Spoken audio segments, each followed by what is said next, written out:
టెస్ట్లకు Rohit Sharma good bye చెప్పేశాడు. Social media వేదికగా retirement ను ప్రకటించాడు. లాంగ్ ఫార్మాట్ లో దేశానికి ప్రాతినిధ్యం వహించినందుకు గర్వపడుతున్నానన్నాడు.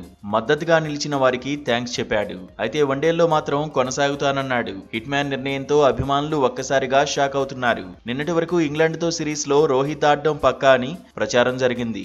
ఇంగ్లాండ్ తో టెస్ట్ సిరీసే హిట్ మ్యాన్ కు చివరిది కావచ్చని కూడా కథనాలు వచ్చాయి. కానీ రోహిత్ మాత్రం సడన్ గా నిర్ణయం తీసుకున్నాడు. టెస్ట్లకు టాటా చెప్పేశాడు. నిజానికి వచ్చే world test championship cycle June లో మొదలవుతుంది.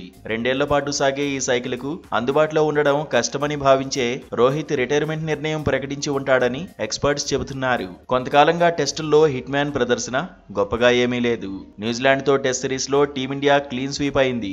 స్వదేశంలో తొలిసారి కివీస్ చేతిలో కంగుతింది. ఆ తర్వాత ఆస్ట్రేలియా పర్యటనలోనూ భారత్ విఫలమైంది. బోర్డర్ గవాస్కర్ ట్రోఫీని నిలబెట్టుకోలేకపోయింది. ఆసీస్ టూర్ లో వ్యక్తిగత కారణాలతో తొలి టెస్ట్ కు రోహిత్ దూరంగా ఉన్నాడు. ఆ తర్వాత 3 టెస్టుల్లో బరిలోకి దిగాడు. కానీ చెప్పుకోదగిన ప్రదర్శన ఇవ్వలేదు. ఆఖరి టెస్ట్ లో బెంచ్ కే పరిమితమయ్యాడు. టీమిండియా ప్రయోజనాల కోసం అంటూ తనంతట తానుగా సైడ్ అయ్యాడు. అప్పుడు రిటైర్మెంట్ నిర్ణయం ఉండొచ్చని చర్చ జరిగింది. కానీ అలాంటిదేమీ లేదని రోహిత్ ప్రకటించాడు. ఇప్పట్లో రిటైర్మెంట్ ప్లాన్స్ ఏమీ లేవని కూడా చెప్పుకొచ్చాడు. ఆ తర్వాత బీసీసీఐతో జరిగిన సమావేశంలో తనకు కొంచెం సమయం ఇవ్వాలని కోరాడు. అందుకు తగినట్టే ఇంగ్లాండ్ తో వన్డే సిరీస్ తో పాటు ఛాంపియన్స్ ట్రోఫీలో రోహిత్ ను కెప్టెన్ గా బీసీసీఐ కొనసాగించింది. ఛాంపియన్స్ ట్రోఫీలో అంచనాలకు తగినట్టే భారత జట్టు రాణించింది.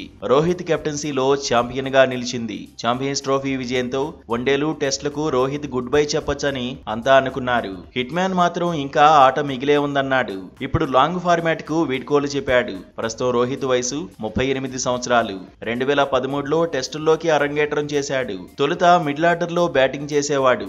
ఓ దశలో జట్టులో స్థానం కూడా పోయింది. అయినా హిట్ మ్యాన్ పట్టు వదల్లేదు. తనను తాను నమ్మాడు. జట్టులో చోటు కోసం ఎదురు చూశాడు. అలా వచ్చిన అవకాశాలను వినియోగించుకున్నాడు. ఓపెనర్ గా ప్రమోట్ అయ్యాడు. టీమిండియాకు శుభారంభాలు ఇవ్వడంలో కీలకంగా నిలిచాడు. ఆ తర్వాత 3 ఫార్మాట్లకు కెప్టెన్ గా ఓ వెలుగు వెలిగాడు. గత టీ20 వరల్డ్ కప్ తర్వాత పొట్టి ఫార్మాట్ కు వీడ్కోలు చెప్పాడు. రోహిత్ శర్మ 67 టెస్టుల్లో బరిలోకి దిగాడు. 4301 పరుగులు సాధించాడు. ఇందులో 12 సెంచరీలు, 18 హాఫ్ సెంచరీలు ఉన్నాయి. రోహిత్ శర్మ కెప్టెన్సీలో భారత జట్టు ఓసారి టెస్ట్ ఛాంపియన్షిప్ ఫైనల్ కు వెళ్లింది. రన్నర్ అప్ గా నిలిచింది. మరోవైపు వన్డేల్లో ప్రపంచ కప్ వరకు రోహిత్ ఆడే అవకాశాలు ఉన్నాయని చర్చ జరుగుతోంది.